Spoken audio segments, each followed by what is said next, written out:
Welcome to Steve Draws. I'm Steve, a Dutch illustrator and animator, and in this tutorial I'm going to explain how I make my animations based upon original illustrations. Here's a sample of something I did. It's an app I created called Timo and a Magical Picture Book. It's written by the Dutch author Rian Visser, and the original illustrations are done by a Belgium illustrator called Klaas Verplancke. A small parcel comes through the letterbox. For Timo's birthday, it says, in big letters, and then, much smaller, handle with care, do not shake. But Timo does not see that. Parcel for Timo! Timo is so happy. He throws the parcel up in the air. Bang, boom, bong. He listens in amazement. Smash, shatter, crash. It sounds like plates falling from a cupboard. What could it be? So this is a scene from Timo and a Magical Picture Book, and in this tutorial I'm going to explain how I made this animation based upon the original illustrations. So let's get to it. The first thing you need to do is decide what you want in your animation, and in this animation the parcel comes through the letterbox and drops down on to the mat, and after that Timo will walk into the frame. So I need to have the character on a separate layer, and the parcel needs to be on a separate layer, and the letterbox as well, because the letterbox is in front of the parcel and the parcel drops down onto the mat. So what I'm first going to do is create a separate background without the elements of the parcel, the letterbox and the character. This is the original illustration, and you also see a package on the bottom of the illustration, and I'll show you the original file because it was for the children's books Timo and the Magical Picture Book, or Timo and het Toverboek, which is the Dutch title, and you can see that it was made just for a book. So I'm first going to create a separate layer, so I do that with Command J, and I just make a quick selection of Timo and have that on a separate layer. So I deselect it and select things around it. So I already have Timo on a separate layer, and now I can work on the background. And everything that's behind the character needs to be recreated. The same with the parcel. I'll create a separate layer for the parcel. And I also have to create a separate layer for the letterbox, because this is going to be in front of the parcel. So now I'm going to recreate the background, and I'm using several tools in Photoshop for that. I first make a selection and just delete the character out of it. And I'm trying it with content aware, but that doesn't really work. So I need to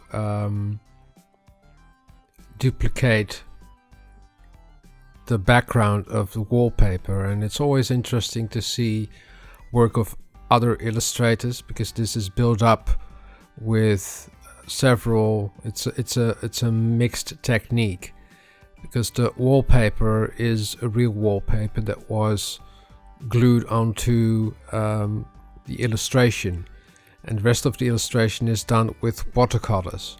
So I'm going to duplicate a part of the wallpaper, and I'm going to try and match it with the other wallpaper, because it is a pattern, and you just need to find a pattern. And sometimes I just set the layer on 50% or 64% transparency, so I can see if the pattern is right. I'm going to fast forward this because it takes a long time to recreate such a background and to be in style. I first need to match the wallpaper, and then I have to recreate the rest of the background, and that was done with watercolors and pencil. So I'm going to delete the character and try and get the structure of the paper right. And I'm using several tools for that, using the spot healing brush tool, and in some parts the clone stamp, and in other parts I'll just have to redraw the things with a pencil, because the outlines are done with an HB pencil, I think. When you use a clone stamp, it's always good to not get the same pattern, because then you'll see that it's cloned. So I'm going over it with the healing brush to get a more smooth effect. Now I'm deleting the parcel, and I'm also going to delete the drop shadow of the parcel, because that needs to be on a separate layer. So now I've finished the background, and it looks pretty good. So now I can go on by recreating the character. So I'm going to import Timo into my PSD file and have him on a separate layer, and most of the time I have a black layer underneath and a green layer, so I can see if when I'm deleting or erasing things, that it is a clean erase. So I'm first going to do the head of the character and put that on a separate layer. And the head is behind the body, but in animation you need to recreate the lost part of the head. So what I first do is create a new layer and just sketch on it and see what the shape will be and where it will begin and end.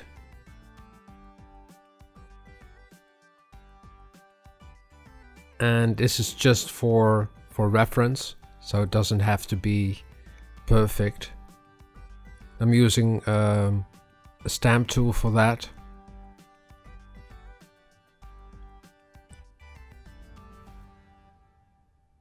And now I already know in what shape I have to redraw the hair. With animating original illustration, this is the most work of the animation, to get all the parts right and to keep it in style of the original illustrator. So now I'm going over it with a pencil brush, and just to try to remain in style. And with my Alt key I can select the colors.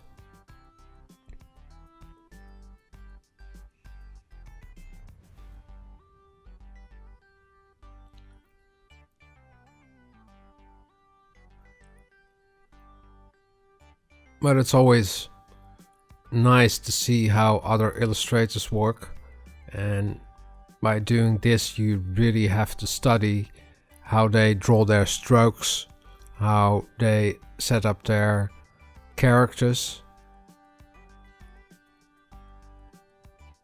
just to understand in what style they're working, how do the eyes work.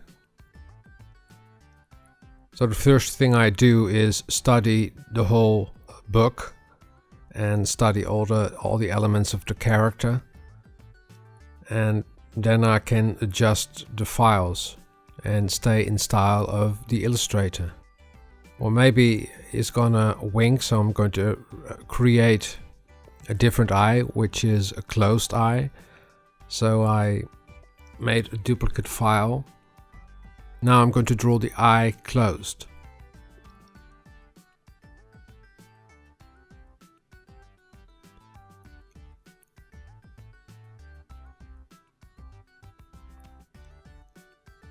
So this is going to lay on top of it, and in Animate Studio I'm going to use this blinking eye in a switch layer.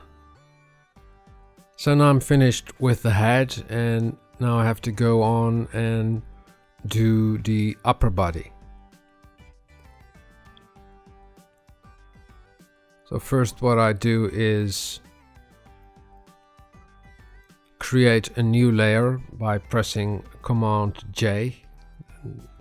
I'm just duplicating the layer, and then I can delete the head because I already have done the head,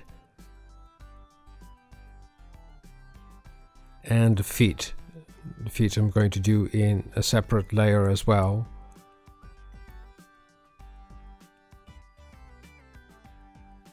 I'm using the green so I can see that I do a clean erase and that there are no artifacts when you import the file. So it needs to be very clean if you want to import it into Animate Studio.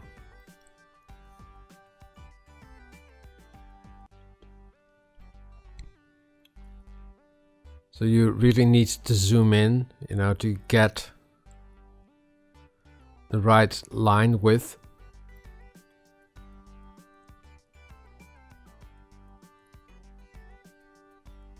And it's just very precise work. So what I first need to do is Timo, the character, is going to walk and he's going to move his arms. So I need to separate the front arm and the back arm. So I'm first going to select the front arm and create a new layer for it. And I need to erase everything that's behind the arm, so you have a clean arm.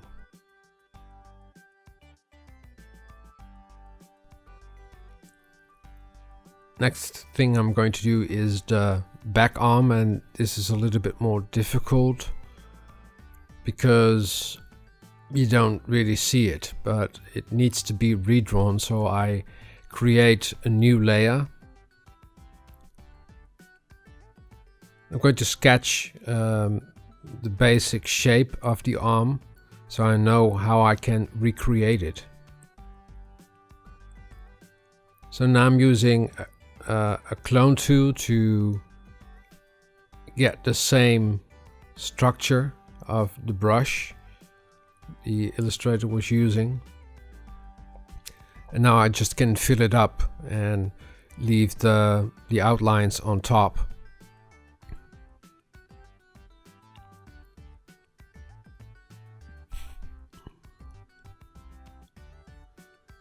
The Belgian illustrator Klaas Verplancke, who did the original illustrations, worked with watercolors to do the colors, and on top of that he used pencils to create a little bit more of a structure, and I think he also used a fine liner for the outlines of the character. So I'm going to recreate that in Photoshop to remain in style.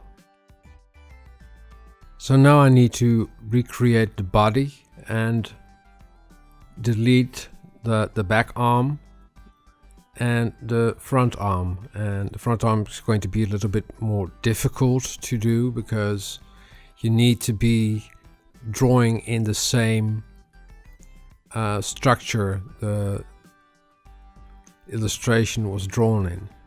So I'm now trying to use the blend tool, but that really doesn't work. So I think I'm going to use the clone tool. And you just need to try out what works best. So with the clone tool you just select a brush, and with Alt you can clone another part of your image.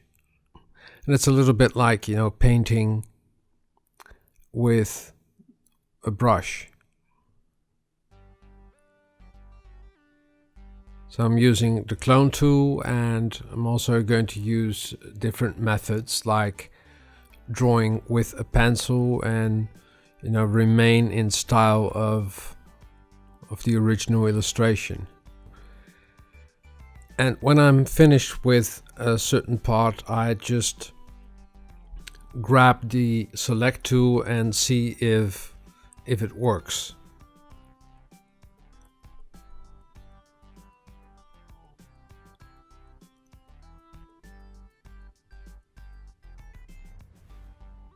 It looks pretty good. And the rest I will do with the pens, and the pens will be on separate layers as well. And when I'm done with recreating the character and put all the limbs and different parts on different layers, I can import everything into Anime Studio. So now I have all the files on separate layers, like the shadow of the letterbox, the parcel, and the character, and a background that is a clean background. Now I can import everything into Anime Studio.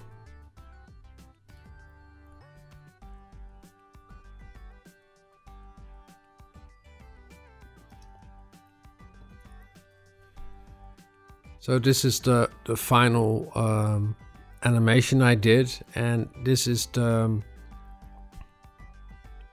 frame 0. And when you animate pixel art, it's best practice to separate everything on frame 0. I do that because when you are using the bones in Anime Studio, they will create artifacts if some parts are too close together. So I separate the head and the body and all the different parts so they won't affect each other. And on frame 1, I will recreate the character, and then I can start animating the character. And this is just a walk, so I made a walk cycle of 25 frames. And on the 25th frame, I created a cycle. You can do that by right-clicking on all the frames of frame 25 and then create a cycle. And the cycle is from frame 1. So basically, first the parcel will fall through the letterbox, and then Timo will walk up to the doormat and kneel down. And I only need to animate the walk cycle by selecting the layer, and with the select tool I can drag the walk cycle up to the doormat. And after that I will do a new animation and the cycle will stop. So this is how I animate original illustrations. This is for the app Timo and the Magical Picture Book, and it's still available in the App Store. So I'll leave a link in the description box down below, and the illustrations are done by the Belgium artist Klaas Verplancke, and you also can check him out. And the story was written by Dutch author Rian Visser, and I will leave links in the description box down below. A small parcel comes through the letterbox. For Timo's birthday, it says, in big letters. I hope you enjoyed this video. If you like it, please give it a thumbs up or subscribe to my channel. In that way you won't miss a single video. Animating is fun and practice makes perfect. See you next time. Doodles!